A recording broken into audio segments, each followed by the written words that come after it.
ஈஸியான ஒரு தகப்பன் இருக்கிறான், ஒரு 2 குமாரன் இருக்கிறான்.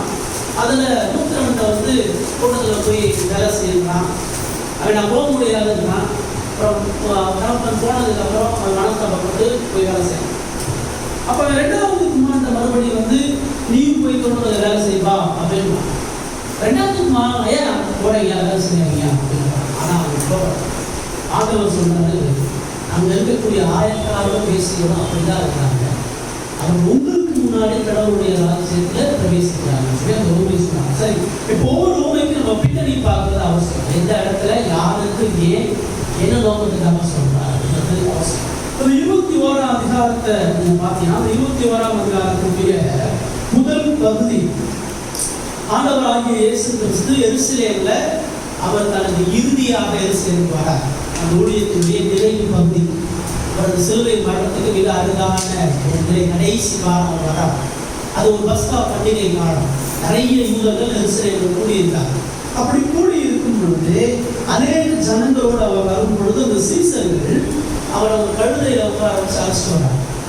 அழைச்சிட்டு வரும் பொழுது திரளான ஜனங்கள் அவர் போற்றி போடுகிறாங்க. 8வது வசனம் 9வது வசனம் வாசிங்க. 21. திரளான ஜனங்கள் தங்கள் வஸ்திரங்களை வழியிலே விரித்தார்கள். வேறு சிலர் மரக்கிளைகளை கருத்து வழியிலே பரப்பினார்கள். முன் நடப்பாரும் பின் நடப்பாரும் ஆகிய திரளான ஜனங்கள் தாவீதின் குமாரனுக்கு ஓசன்னா, கர்த்தரின் நாமத்தினாலே வருகிறவர் சொந்தரிக்கப்பட்டவர், உலகத்திலே ஓசன்னா என்று சொல்லி ஆர்ப்பரித்தார்கள்.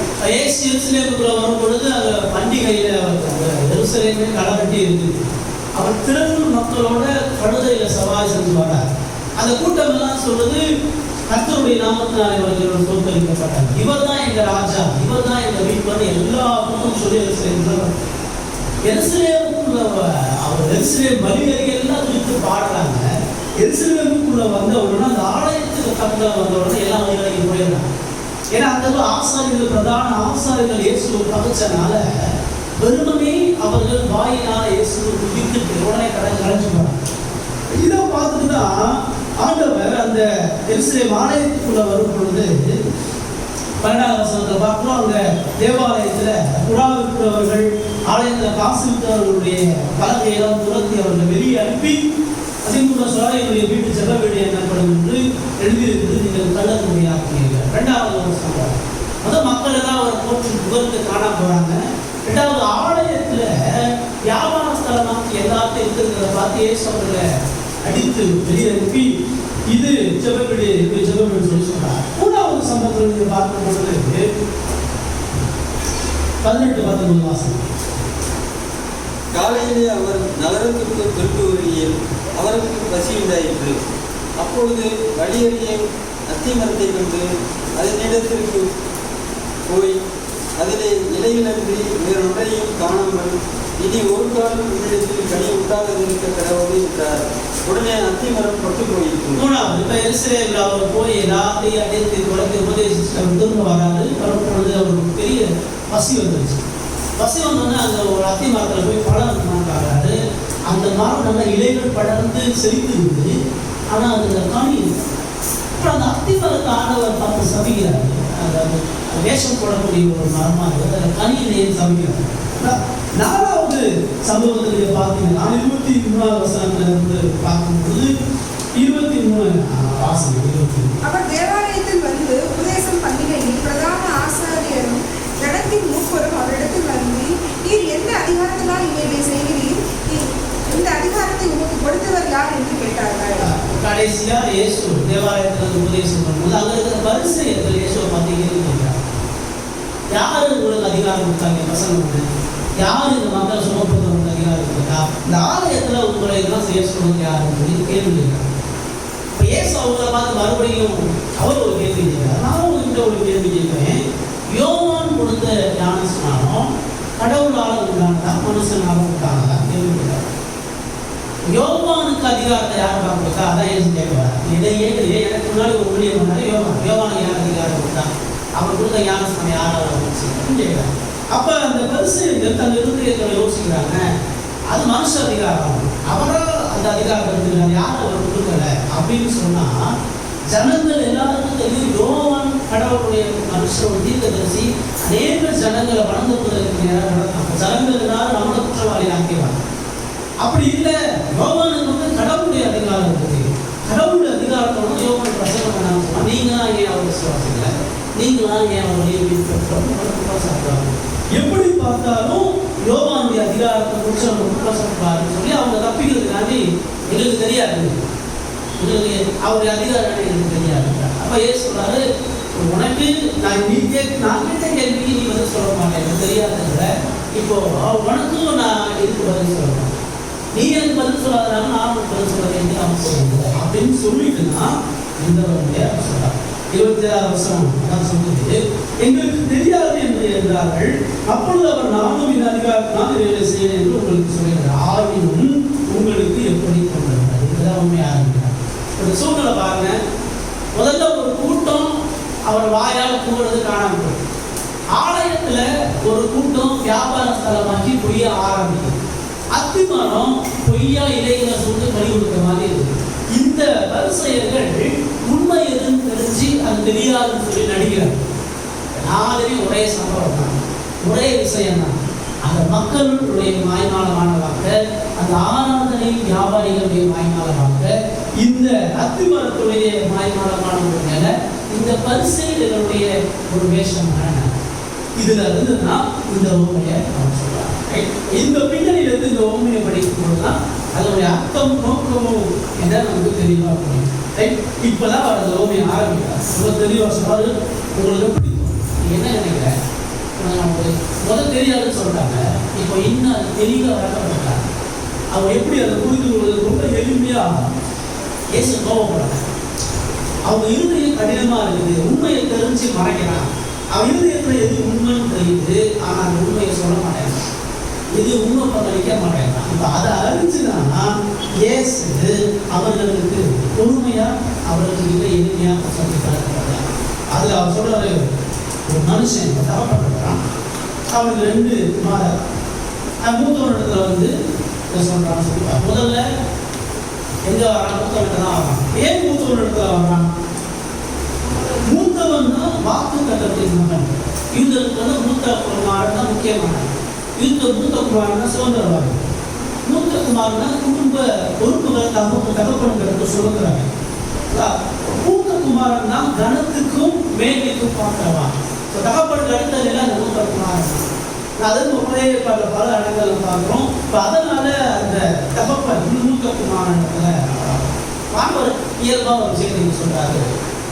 தகப்பனுக்கு 2 குமாரர், அதுல ஒருத்தர் கீழ்ப்படுகிறவர்கள், 2வது கீழ்ப்படுகிறார்கள். இந்த உலகம் தான், இந்த உலகத்துக்கு கடவுள் தகப்பனா இருக்காரு.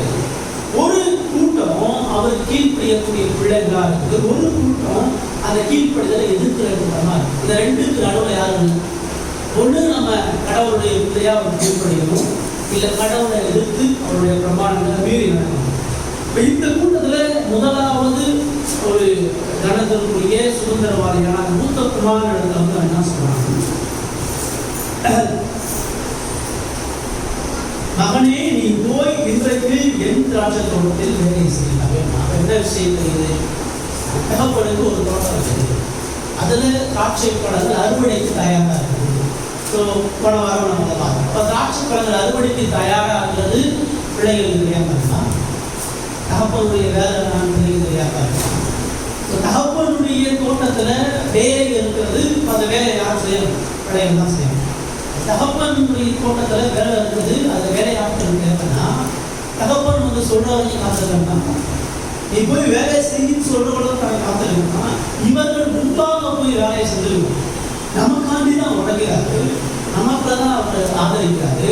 அவருடைய எல்லா செல்வமும் நமக்குரியதா, அவருடைய அன்பு, அவருடைய பராமரிப்பு, உழைப்பு எல்லாம் நமக்கு இருக்கும்போது நாம் அவருக்கு நன்றி உள்ளவர்களாக முடியும். நாம் அவருடைய உழைப்புல பங்கு பண்ணுமே, நாம் அவருடைய கஷ்டத்துல பங்கு பண்ணி இவர்கள் மனம் போயிருந்தோம். நம்ம போல தகப்பனே வந்து வலுக்கட்டாயமா வந்து தோட்டத்தில் போய் வேலை பாருன்னு சொல்ற அளவுக்கு அந்த மகன்களுடைய பெற்றோருடைய கஷ்டத்தை பிள்ளைகள் உணர்வதே இல்லை. பெற்றோர்கள் படக்கூடிய பாடுகளை பிள்ளைகள் உணராத இந்த சந்ததியை பார்க்கும் பொழுது ஒரு அஜாக்கிரதையா அசால்ட்டா எங்கேயோ பணம் நம்மெல்லாம் ஏதோ நம்ம சந்தோஷமா இருக்கணும், நமக்கு எந்த பிரச்சனைகள் தான் பார்க்கலாம். அது வரக்கூடிய அந்த பணத்துக்கு வரக்கூடிய அந்த ஆகாரத்துக்கு முன்பாடு எவ்வளவு கடினமான தண்ணி, எவ்வளவு கடினமான உழைப்பு பார்க்கணும். கடவுளுடைய பார்வையில இந்த உலகத்தில் உள்ள ஒவ்வொரு மனிதனும் ஒன்று பொறுப்பற்றவராக இருக்கிறார். கடவுள் தனது வார்த்தையை கொடுத்து, கடவுள் தன்னை வெளிப்படுத்தி, கடவுள் தனது மனசாட்சியில் மனிதனிடத்தில் பேசி அவருடைய பணியை செய்வதற்காக, அவரை கூட வாழ்வதற்காக, அவரை கூட இருப்பதற்கு தான் தேவன் மனிதனை படைத்த பணியை மனுஷன் என்பார் கடவுளுடைய பணியை செய்வது விருப்பப்படுறது. தகப்பனை நேரடியாக சொல்றான். அது என்ன சொல்லுது? அந்த பிள்ளைகளுடைய பொறுப்பற்ற தன்மை, அந்த பிள்ளைகள் எவ்வளவு புனிதமாக தகப்பனை அவர்கள் நிராகரிக்கிறார்கள். சரிப்பா நேரடியாக சொல்லிட்டான். சொன்னதுக்கு மச்சும் அந்த மக்கள் அந்த மகன் போனான். ஐயோ அப்படியா, ஆள் இல்லையா, நான் போறேன், ஒரு வருஷத்தை நான் பங்கெடுக்கிறேன், கட்டாயம் நான் அந்த தோட்டத்துக்கு போறேன் அப்படின்னு சொல்லலை. அவன் மூத்தமாண்டு சொல்லும் பொழுது அவன் 29 சொல்றான், மாட்டேன் என்றான். நேரடியா சொல்றான், போக முடியாது. தகப்பன் இறங்கி அவனுடைய தவறை பொறுத்து கொண்டு, அவனுடைய பொறுப்பற்ற தன்மையை கொடுத்து கொண்டு, அன்புடைய கரிசனையோடு அவன் உணர்ந்தான். அப்பா இந்த வேலையை செய்யலாம், இந்த வேலையை செய்யறது தான் இருக்க, இந்த வேலைக்காக தான் நாங்கள் வச்சுருக்கோம் அப்படின்னு சொல்லும் பொழுது அவன் சொல்றான், போக முடியாது. தகப்பனை துணிகரமாக எதிர்க்கிறான், தகப்பனை அவமானப்படுத்துறான், தகப்பனை குழந்தைறான், தகப்பனுடைய அதிகாரத்தை அவன் கேள்வி கேட்கிறான். நியாயப்பிரமாணத்தில் ஆண்டவர் சொல்றாரு, உன் பிள்ளை உன் பேச்சை கேட்க புஸ்தனா இருந்தா அந்த பிள்ளைய கழுத்தை முடிச்சு போட்டுட்டார். உன்னுடைய அதிகாரத்தை, உன்னுடைய ஸ்தானத்தை உன் பிள்ளை அவமானப்படுத்துனா அந்த பிள்ளைய சாபத்துக்குரிய பிள்ளையாக கொடுத்தார். தகப்படியும் தாயும் கனம் பண்ணாதவனுடைய பிள்ளையுடைய கண்களை வெளியின் காகங்கள் குடும்ப நீதிபதியை சொல்ற அதிகாரத்துக்கு கீழ்படியாகவே கடவுளை இருக்கிறான். இந்த உலகத்தினுடைய அதிகாரம், சபையினுடைய அதிகாரம், குடும்பத்தினுடைய அதிகாரத்தை எதிர்க்கிறவனும் அஜாக்கிரதையா என்றவனும் நேரடியாக கடவுளை இருக்கிறான். யூதனுடைய அந்த யூதகுமாரனுடைய எதிர்ப்பு என்பது நேரடியா நீ தகப்பனும் நான் மகன் போகணும், நான் அதுவும் போடணும், யார் முதல் உன் காட்சி கொடுத்து நான் ஏன் வாக்காகணும், ஏன் வாக்கு ஏன் சொல்ற சிந்தையில ஆனால் ஆண்டவர் அதோட அந்த ரோமையில அவன் முடிக்க அந்த வசனம் சொல்லுது, அவன் போக மாட்டேன்னு சொல்லிட்டு பின்பு அவன் மனஸ்தாபப்பட்டு போவான். தகப்பன் நேருக்கு நேராக சொல்லிக்கிறமா அவமானமா பேசுகிறேன்.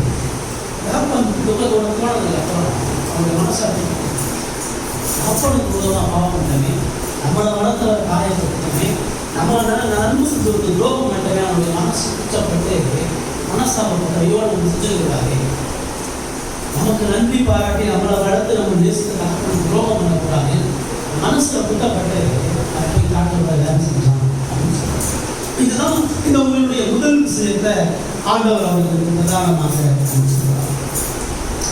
அவருடைய ஆரம்பம் துணிகரமான பாவமா இருந்தாலும், அவருடைய ஆரம்பம் கலகமா இருந்தாலும், அவருடைய முடிவு சமாதானம். அது ஒத்துக்கல, தீப்படுத்த அதனை சரி செஞ்சு அவர் போய் தகப்பனுடைய இடத்துல வேலை பார்க்கறதுக்கு அவர் செஞ்ச அந்த துணிகரமான பாவத்தை குறித்து துக்கப்பட்டு அதிலிருந்து வெளிவருகிறவனாக தொடர்ச்சியான அவனுடைய இருதயம் மனஸ்தாபப்பட்டு அவன் தகப்பனுடைய பணி அவன் செய்கிறவனாக இருக்கான். முதலாவது என்ன சொல்றாரு, கடவுளுடைய சித்தப்படி வாழ்றதுன்னா அந்த ஜனங்கள் கூட்டமா கர்த்தருக்கு ஸ்தோத்திரம் சொல்லி துதிப்பாடி வந்தார். இதோ எங்க ராஜா அவசரம் கர்த்தருடைய நாமம் தான் இருக்கிறது ரோசனான வெறும் வாயில தான் இருந்ததை ஒழிய அவங்களுடைய இருதயத்துல உண்மையா கடவுளுடைய சித்தத்தை செய்தவர்கள். அதுதான் அந்த ஆலயத்தில் இருக்கக்கூடிய அந்த ஆலய வியாபாரி, அதுதான் அந்த அத்தியம், அதுதான் அந்த பரிசயம், அதுதான் அவர்களுக்கு அவர் எச்சரிக்கிறார். நீ கடவுளுடைய சித்தத்தை செய்கிறவனாக இருக்கிறேன்னு சொன்னா முதலாவது நாள்தோறும் உனது பாவ சுபாவத்தையும் பாவ இருதயத்தையும் விட்டு மனம் பாவ இருதயத்தை குறித்து நாள்தோறும் நீ மனஸ்தாபப்படுகிறவனா மனம் திரும்புகிறவனாக இருக்கணும். கடவுளுடைய சித்தத்தை செய்யறவன் அப்படின்னா ஏதோ பராக்கிரமான செய்ய கடவுளுடைய சித்தத்தை செய்யறவனா அநேக அற்புத அடையாளங்களை செய்யறவன். பைபிள் கடவுளுடைய சித்தத்தை செய்கிறவன் என்று சொல்லும் பொழுது அவன் அனுதினமும் தனது பாவ இதயத்தை குறித்து மனஸ்தாபப்படுகிறான். கடவுளுக்கு முன்பாக தனது அவபக்தியான நிலையை குறித்து நாள்தோறும் மனஸ்தாபப்படக்கூடிய இதயம் உள்ளவன் தேவனுக்கு சித்தத்தை செய்கிறவனாக இருக்கிறான். பைபிள் முழுவதும் கடவுள் இப்படிப்பட்ட மனிதர்கள் தான் ராஜ்யத்தில் பயன்படுத்துகிறார். யாரெல்லாம் தங்களுடைய இதயத்துடைய பாவகரமான நிலையை வந்து யாரெல்லாம் மனஸ்தாபப்பட்டார்களோ அவர்கள் தேவனுடைய சித்தத்தை செய்கிறவர்களாக இருக்கிறார்கள். தான் செய்யக்கூடிய துணிகரமான பாவத்தை குறித்து யாரும் துக்கப்படுறானோ யாரும் வேதனைப்படுறானோ இந்த கடவுளை போல நான் இல்லையே, என் நேசிக்கிற இந்த கடவுளுடைய பரிசுத்தத்தை போல நீதியை போல என் வாக்குகளை துக்கப்படுகிறதுனா கடவுளுடைய சித்தத்தை செய்ய முடியும். இயேசு முதலாவதாக அவர்களுக்கு செய்வார். இந்த பகுதி எனக்கு என்ன பாடம் முதலாவது இந்த மூத்தகுமாரனுடைய வார்த்தையிலிருந்து நீங்கள் நான் கற்றுக்கொள்ளக்கூடிய பாடம் என்னன்னு சொன்னால், நாம் தேவனுக்கு செய்ய வேண்டிய கடமை ஒழுங்கா செய்யலாம். இந்த மூத்தகுமாரனை போல குறிப்பற்ற கடவுளுடைய பிள்ளையாக நாம் அறியலாம். கடவுளுக்காக நம்ம செய்ய வேண்டிய அனுதின கடமைகள் செய்யலாம். என்ன அனுதின கடமை? ஜெபம் பண்ணணுமா? கடவுளுக்கு நம்ம இறுதியில் கொடுக்கணுமா? அனுதினம் கடவுளுடைய வார்த்தையை வாசிக்கிறோமா? கடவுளுடைய கற்பனை என்ன? கடவுளுடைய சித்தம் என்ன? கடவுளுடைய வார்த்தையை நமக்கு சொல்லக்கூடிய சத்தியங்களை கற்று அறிகிறோமா?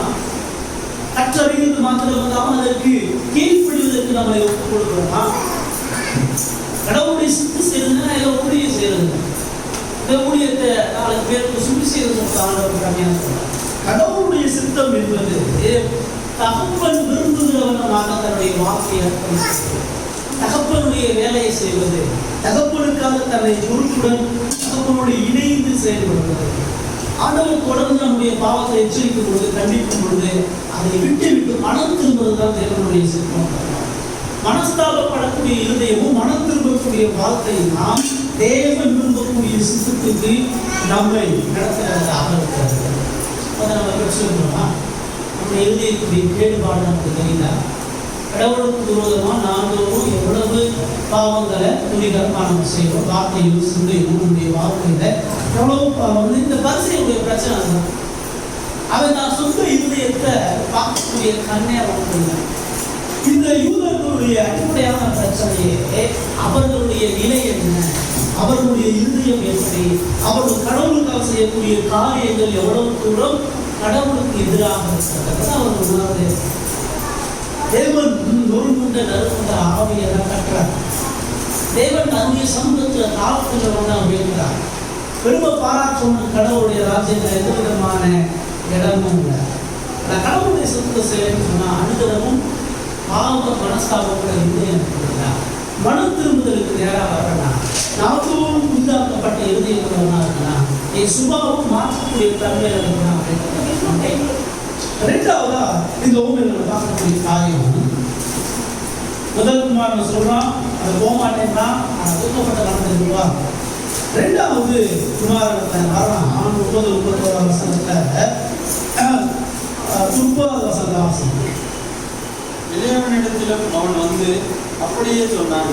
அதற்கு அவன் கோயிலேன் ஐயா என்று சொல்லியும் போகவில்லை. இவ்விருவரையும் மூத்த குமாரன் வந்து சொல்றான் போக மாட்டேன். தகப்பன் போயிடும். மூத்த குமாரன் அங்கே போய் வேலை பார்த்தாங்க, தகப்பன் தெரியாது. இப்போ அவன் என்ன செய்ய, 2வது இளைய குமாரனை போய் சந்திக்க போகிறத பார்க்கணும். இளையவன் கடையாளனாக இருந்தாலும் இளம் பருவம் உள்ளவனாக இருந்தாலும் மூத்தவனுக்கு கொடுக்கப்பட்ட எல்லா பொறுப்பும் கடமையும் இருக்கு. நான் கடைசி பிள்ளை, எனக்கு வேலை இல்லை, நான் கடைசி செல்லும் அப்படின்னா எல்லாரும் கடவுளுடைய புத்தர்களா அந்த வேலை செய்யணும். எப்படி அந்த மூத்த குமாரன் தகப்பனுடைய பொறுப்புகளை தட்டி கழிக்கிறானோ, மகனா தகப்பனுக்கு செய்ய வேண்டிய கடமைகளை தட்டி கழிக்கிறானோ, அதே போலதான் அந்த 2வது குமாரன் அவன் தான் போல இவனாச்சும் போயிருக்கான், இவனாச்சும் போய் அந்த வேலை செஞ்சிருக்கான். இவனுக்கு தகப்பனுடைய நிலத்தையும் தகப்பனுடைய கஷ்டங்களையும் தகப்பனுடைய ஆலையில வேலை பார்க்கணும் தெரியும். ஆனால் இவனும் இவனும் புரிகிறமா அங்கே இருக்கான். தகப்பன் இளையமன்ட்ட வந்து அவரிடத்துல சொல்றான், நீயாச்சும் வேலைக்கு போ, நீயாச்சும் தோட்டத்தில் போய் வேலை செய்ய. இளமண்டத்தில் வரும்பொழுது தகப்பனுடைய இருதயம் இருக்கு. சகோதரன் கீழ்படி அவன் அந்த இடத்துக்கு போல குடிகாரமாக என்ன அவமானப்படுறான், நீயாச்சும் போப்பா, நீயாச்சும் போய் என் வேலையை செய்யன்னு சொல்லிட்டு ஒரு பாரமுள்ள துக்கமுள்ள இருதயத்தோடு அந்த 2வது பிள்ளை எடுக்கிறாங்க. தகப்பன் இப்படி வருகிறத பார்த்து இந்த இளைய குமாரன் ரொம்ப தீவிரமா ரொம்ப உற்சாகமா தகப்பன் இடத்துல பேசி, நீங்க கவலைப்படாதீங்க, நான் போய் வேலை செய்யறேன், நீங்க மூத்த குமாரன் அப்படி போயிட்டா நீங்க துக்கப்பட வேண்டாம், அவனுடைய வேலையை நான் சேர்த்து செய்யறேன், அவன் செய்யாத கடமைகளை கடத்தி நான் உங்களுக்கு கொடுக்குறேன்னு போயிருக்கேன். ஆனா அப்ப இந்த 2வது குமாரன் அவன் என்ன செய்யறான் பார்க்கும் பொழுது, அவன் போகிறேன் ஐயா. இப்ப ஐயான்றது கடவுள வார்த்தை. யூத சமுதாயம் கட்டாயம் நான் போறேன், கட்டாயம் அவசியமா நான் போறேன், கட்டாயம் நான் செய்யறேன்னு தகப்பனுடைய இருதயம் அந்த வார்த்தையை கேட்டு சொல்றாங்க, எவ்வளவு மகிழ்ச்சியா பரவாயில்ல, அவன் தான் கெட்டு போயிட்டான், இவனாச்சும் காசு இவனாச்சும் போறான், இவனாச்சும் கடன் கொடுக்குறானேன்னு நினைச்சது நடந்து போயிருக்கு. ஆனால் வசனம் சொல்லுது, அவன் சொல்லியும் போகவில்லை. தகப்பன் முன்னாடி கனப்படுத்துறான், தகப்பன் முன்னாடி துதிப்பாடுறான், தகப்பன் முன்னாடி அவருடைய அதிகாரத்தை மேன்மையாக பேசினான், தகப்பன் முன்னாடி கீழ்ப்படுகிறான். ஆனால் அவன் போனதுக்கு அப்புறம் அவன் பாட்டுக்கு தொடர்ச்சியா அவருடைய தகப்பனுடைய இருதயம் எப்படி இருக்கும்? 2 பேரும் பாவங்களும் துணிகரமா எதுக்கலாம் எனக்கு அறிமுகமா இருக்கிறான். அவனுடைய பாவம் வெளியரங்கமா இருக்குது, இவனுடைய பாவம் அந்தரங்கமா இருக்கு. ஆனாலும் 2 பேருமே தகப்பனுடைய பார்வையில குற்றவாளிகள், 2 பேருமே தகப்பனுடைய பார்வையில எடுக்கப்பட வேண்டியவர்கள். சொல்லப்போனா அந்த மூத்தவனுடைய பாவத்தை விட 2வது பாவங்களுக்கு தூரமானது. பாவம் செஞ்சாலும் அவன் உணர்ந்தான், அதுதான் வேலை. ஆனா இவன் வெளியில ஊற்றாலும், வெளியே துதிப்பாலும், வெளியே நல்லது செஞ்சாலும் அவன் அந்த தகவலுடைய சிறுத்தை செய்யாதவனாக வேலையில போகாதவனாக இருக்கான் அப்படின்றத பார்க்கிறோம். மனஸ்தாபத்துல கீழ்படுத்த தகவல் போனதுக்கு அப்புறம் வேலை செய்யணுன்ற எந்த எண்ணமும் உங்களுக்கு இல்லை அப்படின்னு சொல்லிட்டு ஐயா நான் போறேன்னு சொல்லும் பொழுது தகப்பன் எவ்வளவு நம்பி இருக்கும், தகப்பன் எவ்வளவு தூரம் மேல கருசல் உள்ளவனாக இருக்கணும். இப்ப இவன் போகாம இருக்கிறது தகப்பனுக்கு எவ்வளவு பெரிய நம்பிக்கை துரோகம். நீ 2வது போய் வேலைக்கு போக நினைச்சிட்டு சொன்னா அப்படியே இருக்கான், அவனும் அந்த வேலைக்கு போகிறப்ப தகப்பனுக்கு இடி மேல இடி கொடுக்குறான். 2 பிள்ளையும் கருதலையா இருக்கு, 2 பிள்ளையும் தன்னுடைய அதிகாரத்துக்கு கீழ்படியாமல் இருக்கு. 2வது பிள்ளை பெரிய வஞ்சக துரோகத்தை செஞ்சுட்டாங்க, எவ்வளவு வேஷமா இருக்கிறான்னு சொல்லி அழுது நாம் குறைக்கிறோம். 2வது ஆண்டவர் இந்த ஊழியர் மூலமாக நமக்கு சொல்லக்கூடிய எப்படி நான் கடவுளுடைய சுத்தத்தை செய்யறதுனா முதல்ல பார்க்கிறோம், அனுதினமும் நான் பாவ இருதயத்தை குறித்து மனஸ்தாபம் பண்ணுறேன். 2வது நான் கடவுளுடைய சுத்தத்தை செய்வதற்கு நான் கோடிகளை கடந்து உண்மையாக இருக்கிறேன். நான் மாய்மானத்தை கடந்து கடவுளுக்கு உண்மையாக கீழ்ப்படிந்து வாழணுன்ற விஷயத்தை தேவன் நமக்கு முன்னிலை கொடுக்கிறார். இந்த 2வது மகனுடைய நிலை தான் அங்க இருக்கக்கூடிய கருசியனுடைய நிலை. இந்த 2வது நிலை தான் அந்த யூதர்களுடைய நிலை. எல்லாம் ஆண்டவர் துதிப்பாடி வாழ்க்கையில் ஆண்டவரை காட்டணும்.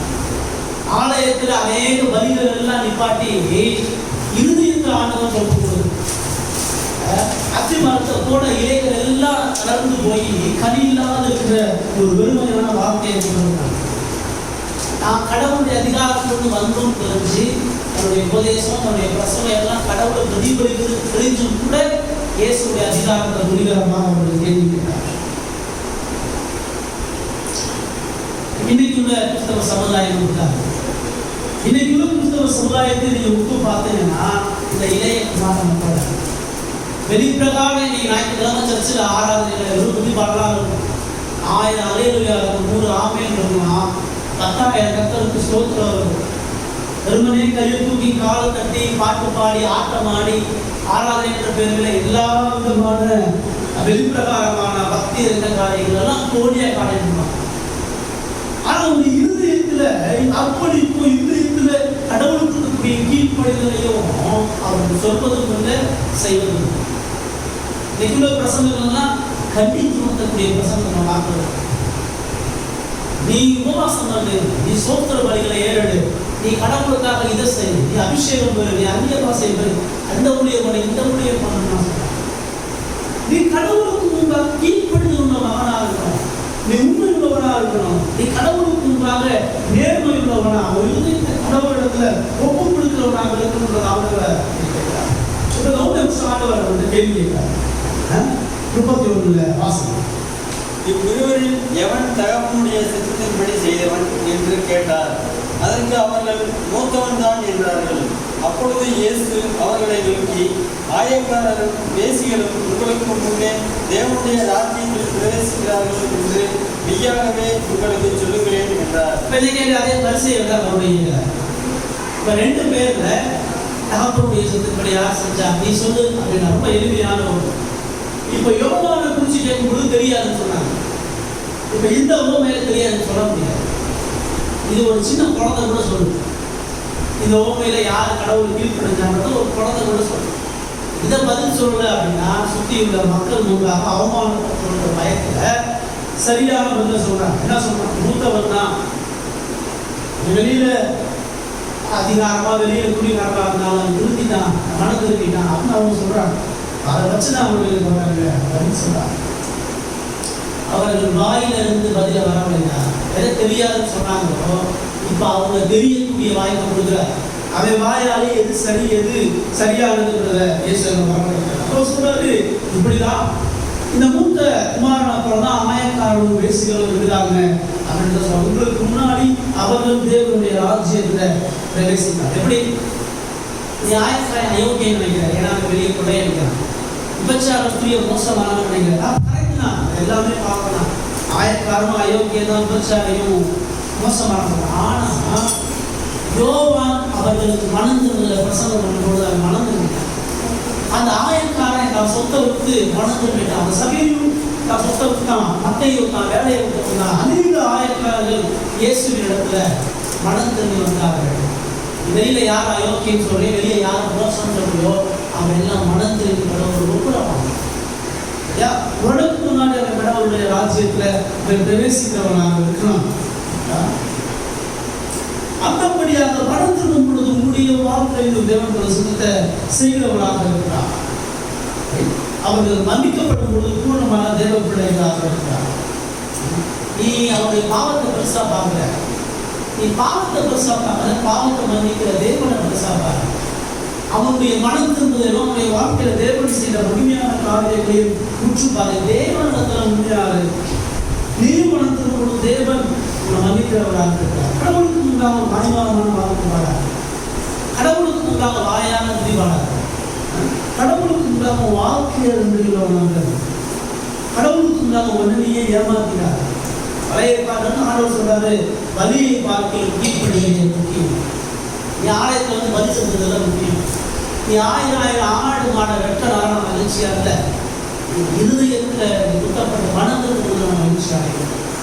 நீ ஆலயத்துல வந்து செய்யக்கூடிய எந்த பிரதான காரியங்களுடைய மகிழ்ச்சி இல்லை.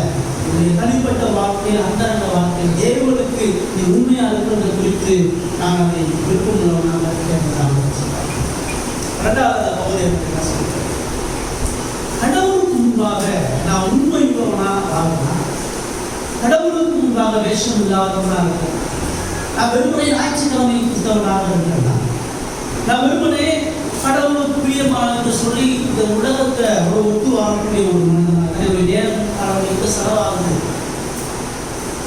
எதற்கு நான் அதிகமான நேரத்தை கொடுக்குறேன்? எதை என்னுடைய இந்திய சிந்தையில் எங்க இருக்குது? இயேசுவோட இருக்கிறா, இயேசுவை குறித்து அறிவது, இயேசுவை தொழுது கொள்வதில் இருக்கிறா, இயேசு வரும்போது இயேசுக்கு முன்னாடி வேஷமில்லாத மனிதனாக காணப்படுறான்.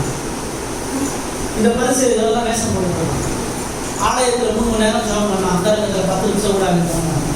வீதிகளிலும் நந்திகளிலும் உதவிகள் வீடுகளுக்கு போய் ஜெபம் பண்ணலாம். ஆனால் அந்த இருதயத்தில் கடவுளுக்கு உண்மையுள்ளவர்களாக அதனுடைய ஆலைகள் எல்லாம் பெரிதாக்கி அந்த பக்தியுள்ளவர்களாக காட்டிட்டாங்க. அவன் மார்க்கெட்டில் போனாலும் சந்தை வழியில் போனாலும் எல்லாரும் அவனை பார்த்து குருமாரே சொல்லணும்னு தான் சொன்னான். ஆனால் அவனுடைய வாழ்க்கையில ஏழைகளை நிலவில்லையும் திக்கச்சொல்களையும் ஆதரிக்கவோ அன்பு செலுத்தவோ இல்லை. இதுதான் இயேசுவை கண்டு பரிசீலனைக்குரிய அடிப்படையான பிரச்சனையாக இருக்கிறார். அவர்கள் வெளியில பக்திமான்களாக காட்டினாங்க, அந்த வாழ்க்கையில் தனிப்பட்ட வாழ்க்கையும் மகா எரிச்சல்களாக இருந்தார்கள். மற்றவங்களுடைய பாவம் என்ன பெருசாக இருந்தது, நம்முடைய அந்தரத்திலே அவர்கள் உருவாக இருந்தார். இன்னைக்கும் சபை தான் நடக்கிறது. இன்னும் வந்து அங்கி போட்டப்பவர்களுடைய வார்த்தைலாம் இருக்கிறார். எத்தனையோ இந்த பாலியல் குற்றச்சாட்டையும் தவறான சபையினுடைய சொத்துல அவதரிக்கக்கூடிய நிலைக்குள்ளேயே போறான். அவனுடைய பக்தி வெளிப்பிரகாரமா இருக்க விரும்புகிறான். பார்க்க மேடைகளை போடுறான், பல கூட்டங்களை சேர்க்கிறான், 20 கூப்பிடுறான், கூட்டுறான், கூட்டமா கூட்டி கடவுளை விரும்பியப்படுத்தணும், கடவுளுக்கு பக்தியா இருக்கணும்ன்றான். ஆனா கீழ்ப்படுதலை, அன்பையும், இரக்கத்தையும், தயவையும், இயேசுவை போல எளிமையையும், நீதியையும், உண்மையும் அவர்கள் காண்பிக்கிறார்கள். இயேசுல பரிசு 2வது சொல்றாரு. மக்கள் மேல ஒரு பரிசா காட்டாங்க. ஆலயத்தை பிரதானமான இடத்துல முக்கியம் இல்லை. நீ பலி செலுத்தி இந்த பலியெல்லாம் பிரதானமா சொல்லாத. நீ கடவுளுக்கு அவன் இருதயத்தை தாழ்மை உள்ளவனா, உண்மை உள்ளவனா சொல்ல. பார்க்கும் பொழுது கடவுள் வீட்டில் இருக்கிற மாதிரி வெளியே இருந்தான். அந்தரங்க வாழ்க்கை வெளிப்புற வாழ்க்கை பேசக்கூடாதுன்னு சொல்லுவாங்க. நம்முடைய உண்மை தன்மை எல்லா இடங்களையும் தேவன் பார்க்க முடியாது விரும்புகிறார். இந்த பரிசையை தன்னுடைய இருதயத்துல உண்மையை வச்சுட்டு வெளியே மாயமாகமான ஒரு பொய்யை இருக்காங்க.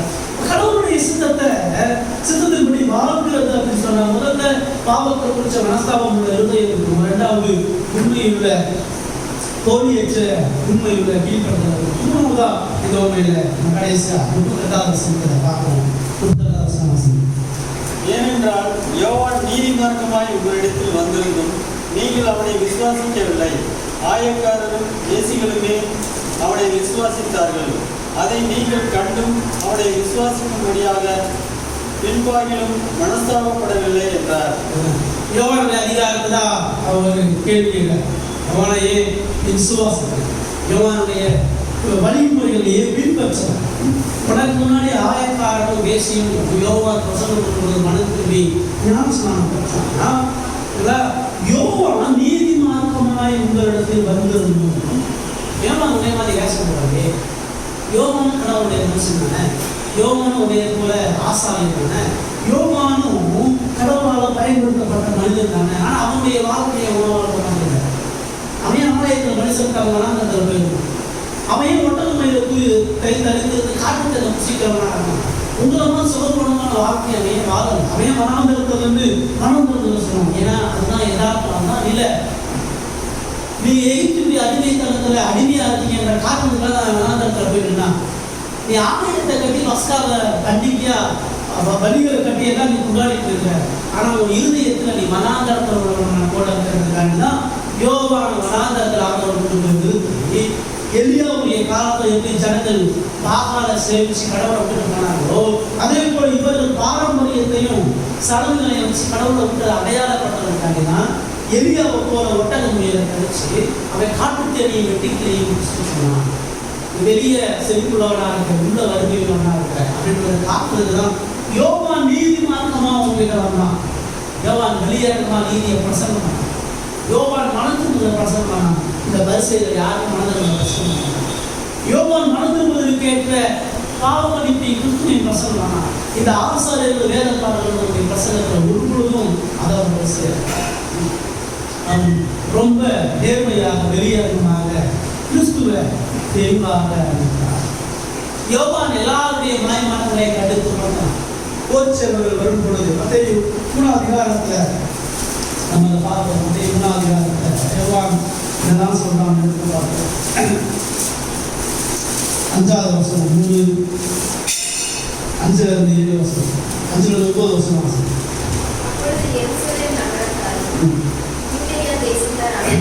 யோர்தானுக்கு அடுத்த சுற்றுப்புறத்தார் யாவரும் அவனிடத்தில் போய் தங்கள் பாவங்களை அறிக்கையிட்டு யோர்தான் நதியில் அவனால் ஞானஸ்நானம் பெற்றார்கள். பரிசேயரும் சதுசேயரும் அநேகர் தன்னிடத்தில் ஞானஸ்நானம் பெறுவதை வருகிறதை காட்டுமாட்டு விரியன் காக்கும் குட்டிகளை வரும் கோபத்துக்கு தப்பித்துக் கொள்ள வகை காட்டினார். மனதிருந்தவர்களுக்கு ஏற்ற கனிகளை கொடுங்கள். ஆபிரகாம் எங்களுக்கு தகப்பன் என்று உங்களுக்குள்ளே சொல்லிக் கொள்ள நினையாதிருங்கள். தேவன் இந்த கல்லுகளினாலே ஆபிரகாமுக்கு பிள்ளைகளை உருவான வல்லவராய் இருக்கிறார் என்று உங்களுக்கு சொல்கிறேன். இதுதான் நீதி மார்க்கமாக யோவான் சொல்றார். அரசியல் அநேகர் போய் ஞானஸ்தானம் சொல்லும்போது வெளியிருப்பாங்க குட்டிகளே. ஆம் போல ரசத்தனின் பயிரை வச்சுட்டு வெளியில பக்தி உள்ளவனா நீ நினைச்சிட்டு இருக்கியா அப்படின்னு சொல்லி கடவுளுடைய கோபத்துக்கு தப்பித்துக் கொள்வதற்கு வழிகாட்டுறவன் யாரு? நீ மனம் இருக்க கனியை கொடு. தண்ணியில முங்குறதுனால நம்ம மீட்பு கிடையாது. தண்ணியில முங்கியெல்லாம் சுத்தமாக போகிற உன் இருதயம் சுத்தமாக ஆபரதாம தகப்போ நீ சொல்லாத. லூக்கா 3ஆம் அதிகாரத்துல திரும்ப இன்னும் அதை ரொம்ப வெளிப்பிரகாரமாக சொன்னார். லூக்கா 3ஆம் அதிகாரம் 12வது வசனம். அயக்காரரும் ஞானஸ்நானம் பெற வந்து அவனை நோக்கி, போதகரே, நாங்கள் என்ன செய்ய வேண்டும் என்று கேட்டார்கள். அதற்கு அவன், உங்களுக்கு கட்டளையிட்டு இருக்கிறதற்கு அதிகமாய் ஒன்றும் வாங்காதிருங்கள் என்றான். போச்சவரும் அவனை நோக்கி, நாங்கள் என்ன செய்ய வேண்டும் என்று கேட்டார்கள். அதற்கு அவன், நீங்கள் ஒருவருக்கும் இடுக்கல் செய்யாமலும் பொய்யாய் குற்றம் சாட்டாமலும் உங்கள் சம்பளமே போதும் என்றும் இருங்கள் என்றான். ஆயக்கார் போச்சவர் பரிசேயர் யார் வந்தாலோ அவர்களுடைய போலியான வார்த்தையோ அவர்கள் சீர்திருத்த வேண்டிய காரியங்களையும் அவர்கள் மனம் திரும்ப வேண்டிய காரியங்களையும் யோவான் கண்டித்து பிரசங்கம் பண்ணார். எல்லாருடைய மாய்மாலத்தையும் யோவான் கண்டித்து உணர்த்தினார். மனம் திரும்புவதற்கு ஏற்ற கனி அவர்கள் கொடுக்கணுன்றதுதான் விசுவாசத்தை குறித்து யோவான் பிரசங்கம் பண்ணார். ஆனால் நீங்க யோவான நிராகரிச்சீங்க. ஆயக்காரும் போச்சேரும் உபச்சாரத்தையும் யோவான் நம்பி மனதிருந்தா பரிசேயர்களாகிய நீங்க, சதுசேயர்களாக நீங்க யோவான் நிராகரிக்கிறீர்கள், யோவானுடைய உபதேசத்தை நிராகரிக்கிறீர்கள். யோவானை பின்பற்றிய அந்த பரிசேயர்களும் அந்த ஆயக்காரர்களும் விபச்சாரிகளும் மனதிருந்ததை பார்க்க அதான் அந்த இதுல கடைசியாக திரும்ப சொல்றாரு. யோவான் நீதிமானாய் உங்களுக்கு வந்திருந்தும் நீங்க அவன் விசுவாசிக்கல. அமெரிக்காவோட விசுவாசிகளும் அவனை விசுவாசித்தார்கள். அதை நீங்கள் கண்டும் அவனை விசுவாசிக்கும்படியாக பின்பாக யோவானை பின்பற்றினால, யோவானுக்கு மனம் திரும்பினால அவனுடைய வார்த்தை மாற்றமாக ஆயக்கார உபச்சாரத்திலே எப்படி மனம் திரும்பி கடவுளுக்கு பிரசுத்தமாக வாழ்ந்தார்கள், கடவுளுடைய ராஜ்யத்தை அவர்கள் எப்படி பெற்றுக்கொண்டார்கள் எல்லாம் நீ கண்ணால பார்த்த. அப்படி பார்த்திருந்தும் கூட நீ மனம் திரும்பல, அவருடைய வார்த்தையை கண்டும் கூட உன்னால விசுவாசிக்க முடியாது எச்சரிப்ப அவர்களுக்கு சொன்னார். இருதயத்தை தொடர்ச்சியாக நீ கடினப்படுத்திருக்க, இருதயத்தை தொடர்ச்சியாக நீ இருக்கப்படித்து கடவுளை புறம்பாக்குறவராக இருக்க. யோவானுக்கு தான் சொன்னார். யோவான சத்தியத்தை பேச பேச யோவான புறந்தள்ளி சிறைச்சாலை உட்படுத்தி யோவானை அவர்கள் கொலை செய்தார்கள். மனம் திரும்புதலை தொடர்ச்சியாக அவர்கள் எச்சரித்தார்கள். தொடர்ச்சியாக எச்சரிக்கப்பட்டு மனம் திரும்புதலுக்கு எதிராக தன்னுடைய செவியை அவர்கள் திருப்பினார்கள். இதுதான் இப்ப அவங்க இயேசுக்கு இப்பதான் அவர் சொன்னாங்க. யோவானை எப்படி புறந்தள்ளி நிராகரிச்சோ இப்ப அதே போல என்னை புறந்த யோவான் ஸ்தானப்ப நானும் உங்களை எச்சரிச்சுட்டே இருக்கிறேன். ஊழியத்துடைய ஆரம்பத்திலிருந்து உங்களுடைய மாய்மாலத்தை சொல்றேன், உங்களுடைய பாவத்தை சொல்றேன். மத்திய 23 அதிகாரத்துக்கு ஃபுல்லா வாசிச்சீங்கன்னா இந்த மாயக்காரர்களாகி இவர்களுடைய பாவங்களை ஏற்று வெட்ட வெளிச்சமாக சொன்னார். எவ்வளவு தூரம் ஆராதனையிலையும் வாழ்க்கையிலும் குடும்பத்திலும் சமுதாயத்திலும் அவர்கள் கடவுளை ஏமாற்றி வாழ்கிறார்கள். என்ன சொல்றாங்க? கடவுளுடைய சித்தத்தின்படி வாழணும்னு நினைச்சா தொடர்ச்சியா உறுதியத்தை கடினப்படுத்தாங்க. தொடர்ந்து கிறிஸ்துக்குள்ள உன்னை சீர்படுத்து.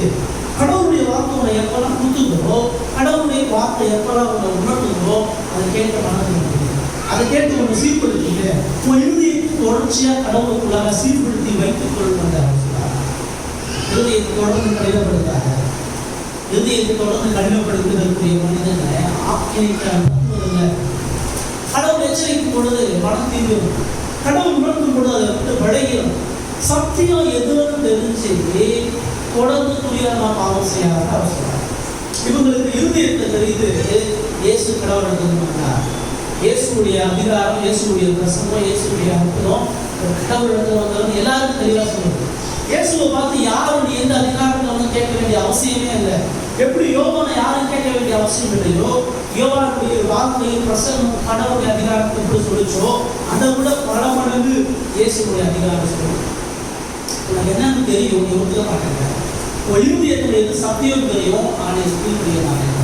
உனக்கு எது உண்மைன்னு தெரியுது, ஆனால் அதை பின்பற்ற மாட்டேங்க. நீ மனத்திருக்கின்ற ஒரு செய்தியன்னா இந்த பரிசேயர்களுக்கு அவர் எச்சரிக்கிறார். ஆண்டவர் இன்றைக்கும் அவருடைய வார்த்தையையும் கடவுள் சில பாவங்களை தொடர்ந்து எச்சரிக்கும் பொழுது அதை உற்றம் பாவம் என்னன்னு தெரிஞ்சதோட அதை விளைத்திருக்கும் பொழுது அது ஆபத்தில் போயிருக்கு. எது சத்தியம் தெரியுது அதை பின்பற்றாமல் இருக்கிறது ஒரு ஆபத்து. எது உண்மைன்னு தெரியுது அதுக்கு நம்ம ஒப்புப்படுத்தாமல் இருக்கிறதுன்றது மிக கடினமானது. தேவன் எச்சரிச்சுட்டே இருப்பாரு. வாங்கி கொடுத்துட்டே இருப்பார். ஒரு நாள் நிப்பாடிப்பார். சத்தியை கேட்கக்கூடாத பஞ்சத்தை ஆண்டவர் கொடுத்துருவார். சவுளுடைய வாழ்க்கை வரணும்னா நான் எதிர்பார்த்தேன். ஆண்டவர் சவுளை திருநெடுத்து சவுளை ராஜாவை வைக்கிறார். சவுளுக்கு அநேக வெற்றி இருக்கிறார். அவன் கடவுளை விட்டுட்டு அவன் மற்ற புறஜாதி பழக்க வழக்கத்தை அவன் அந்த ராஜ்ய பாரத்தினுடைய ஐஸ்வர்யத்தின் மேல் அவன் ஆசைச்சு புறஜாதி கடவுள்கள் மேல் அவன் நம்பிக்கை கொண்டு போகும்போது கடவுள் சாமுவேல் பிரச்சனை வழி சரியில்லை, செய்வது சரியில்லை, மனம் தரும் சவுல் இறுதி வரைக்கும் ஆண்டவர் தாவீதை அபிஷேகம் பண்ணி என்ன ராஜா இருக்கார். அவன் தாவீதை கொல்ல பார்க்கிறாங்க. நீங்க மனம் திரும்பவே கடைசியாக சவுல இறுதியா அவன் எந்த விதமான வெளிப்பாடு அடைச்சார்.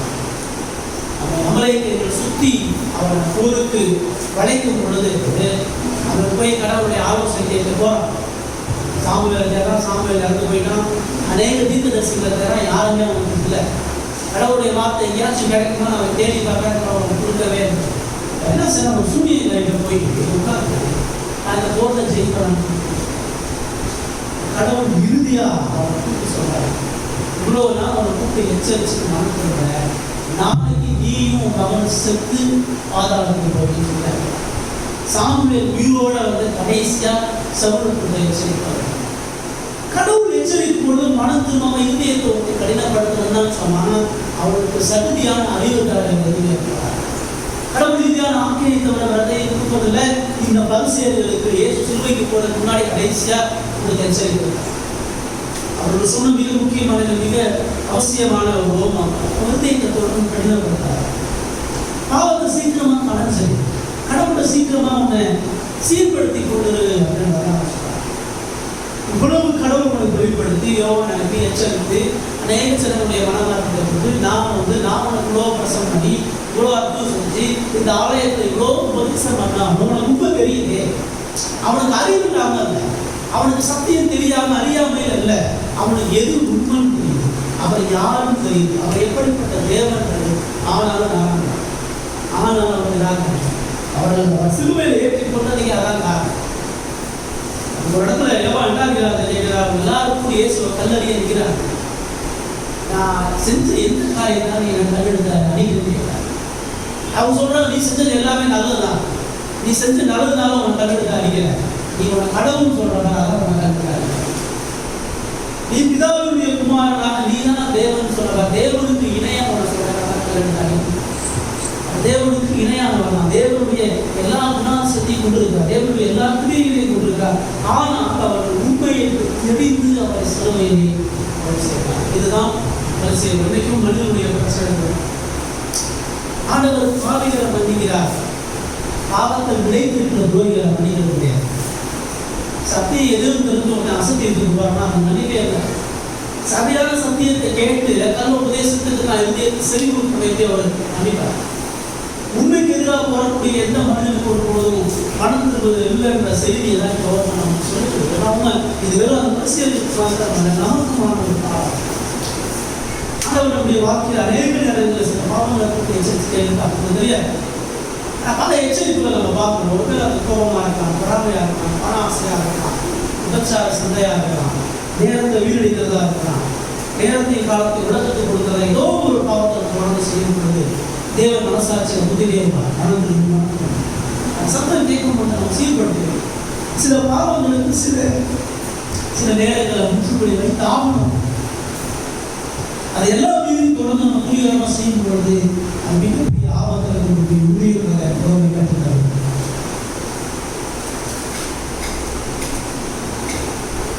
தேவ விசுத்தின்படி எப்படி வாழ்றது என்னோட காரியம் தான். பாவத்தை குற்ற மனஸ்தாபமுள்ள இல்லை, தேவனுக்கு உண்மையான கீழ்ப்படிதல், தொடர்ச்சியான சீர்திருத்தம், தொடர்ச்சியான பரிசுத்தம், தொடர்ச்சியான கடவுளுக்கு உரியமான மூணு இருந்தாங்கன்னா கடவுளுடைய சுத்தின்படி வாழ்கிறவன். அதாவது யாரும் தேவனுடைய சுத்தின்படி செய்யறாங்க. ஆனால் மூத்தவன் எப்படி செய்யறாங்க? அந்த மூத்தவனுடைய வார்த்தை மூணு இருந்துச்சு, மனஸ்தாபம் இருந்துச்சு, கீழ்ப்படிதல் இருந்துச்சு, தொடர்ச்சியான வேலை. இதுதான் காலையில் தான் விபச்சாரி இங்கே இருக்கக்கூடிய குடிகரமான பாவம் செஞ்ச எல்லா மக்களும் இயேசு அறிந்து கொண்டு விசுவாசிக்க பொழுது இதை பெற்றிருந்தார். இது மூணு இயல்பாக பாவத்தை குறித்த துக்கமும் கீழ்ப்படிதலும் சீர்திருத்தமும் எனக்கு வரணும்னு சொன்னா எனக்கான ஒரே ஒரு விடுதலை இயேசுவை நோக்கி பார்த்துக்கிறார். அது இயேசு இடத்திலிருந்து மட்டும்தான் எனக்கு வருகிறது. நாள்தோறும் சிலுவையை நான் தியானிக்கும் பொழுது, நாள்தோறும் அந்த சிலுவை மரணத்தை நான் பார்க்கும் பொழுதுதான் எனக்கு லாபம். பவுல் சொல்றாரு, இயேசு கிறிஸ்துவின் சிலுவையை அல்லாமல் வேற ஒன்றையும் உங்களுக்குள்ளே அறியாதிருக்க தீர்மானிச்சுக்கிறேன். நான் ஒன்னே ஒன்று நான் சொல்ல வரேன். அந்த மரணத்தை எல்லா பிரசங்கத்திலும் நம்ம எல்லாம் சொல்றோம். எல்லா பிரசங்கத்துடைய குறிப்பு சிலுவை தான். ஏன் சொல்றேன்னா பேர அதுக்காக சொல்லுது. எனக்கு பாவத்தை குறிச்ச துக்கம் எப்போ வரணும், நான் சிலுவையை பார்க்கும் பொழுதுதான். இப்போ இந்த மூத்த குமார் என்று துக்கப்பட்டான். தகப்பன் எவ்வளவு காயப்படுகிறான், தகப்பனை எவ்வளவு அவமானப்படுத்தியாச்சு. தகப்பனுக்கு எவ்வளவு நம்பிக்கை பண்ணோடு தான் அவனுக்கு துக்கத்தை ஏற்படுத்தும். உங்களுக்கு இருந்து எவ்வளவு துக்கம் ஏற்படும்னா, கடவுள் எனக்காக என்ன செஞ்சா, அவர் எப்படி கொடுக்கப்பட்டா, எப்படி ஜீவனை விட்டா, எப்படி தனது மகிமைய சிலுவையில் அவர் குறைத்து போட்டால்தான் எனக்கு துக்கத்தை ஏற்படும். இந்த பாவத்தை குறிச்ச மனஸ்தாபம் இருதயம்தான் உண்மையான மீட்பு. அது ஒரு போலியான ஆட்சியாக, ஒரு போலியான ஸ்டேஜ் போட்டு ஷோ பண்ணது நடத்தாது. இன்னைக்குள்ள போலியான ஆராதனைகள் நடத்தாது. கடவுளுக்கு நாள்தோறும் நொடிதோறும் ஒவ்வொரு எண்ணத்திற்கு சிந்தனைகளும் தேவன் பிரதானமாக இருக்கக்கூடிய வாழ்க்கை. அது தொடர்ச்சியான நம்மளை பரிசுத்தத்துக்கு சீர்திருத்தத்துக்கு நடக்காது. சிலரை பார்க்கும் பொழுதுதான் ஒரு 3 இயேசுவோட கீழ்ப்படுத்தார். பிதாவுக்கு தான் உயிர் பணைய வழி வாங்கி கீழ்ப்படுத்தார். தாவிய பிதாவுடைய காலத்தில் ஒப்பு கொடுத்த வழியை கீழ்ப்படுத்தார். அவரை பின்பற்ற என்னுடைய வாழ்க்கை தொடர்ச்சியா மரணம் அடியந்தான் அந்த அழைப்புக்கு பார்க்கலாம். தன்னை பரிசுத்தப்படுத்தி சீர்திருத்தி அவருடைய மரணத்தின் ஒருவேளை இந்த 3 நம்முடைய வாழ்க்கையில இல்லை, ஒரு 3 நம்முடைய வாழ்க்கையில குறைவா இருக்கிறது. இந்த 3 நம்ம மரணம் சொன்னால் சமூகத்தினால லோபையில் ஆண்டவர் பேசுகிற வார்த்தை இருக்க நான் பாடத்தை பாடவேன். இந்த உண்மையாக மனஸ்தாபம் இருக்க நான் கொடுத்தாங்க கௌரவ நறுந்த ஆவியோட ஒரு சமூகத்தை நான் வருவதற்கு என்ன உண்மையான ஒரு கீழ்ப்பது இருக்கிற இடத்துக்கு என்னுடைய வாழ்க்கை போலியா மனிதர்களுக்கு முன்பாக நான் உமக்கு முன்பாக உண்மையோடாக உதவி தொடர்ச்சியான பரிசுத்தம், தொடர்ச்சியான அன்பும், தொடர்ச்சியான மன்னிப்பும், இயேசு அப்பொழுது தொடர்ச்சியான இரக்கம் உள்ளவன் அன்புள்ளவனை நம்ம மாற்றணும்னு சொல்லி அவரிடத்தில் மிகவும் தேவன் இப்படிப்பட்ட மேலான இதயத்தை தவிர எந்த வகையில் சிலுவைக்கு வெளியே மன்னிப்பு, சிலுவைக்கு வெளியே சந்தோஷம், சிலுவைக்கு வெளியே மகிழ்ச்சி, சிலுவைக்கு வெளியே மீட்பு, அதோடு அவருடைய பாடுகளை அவர்கள் நன்றி செய்த கடமைப்பட்டிருக்கிறோம். தேவன் இந்த வார்த்தைகளை ஆசீர்வதிப்பாராக.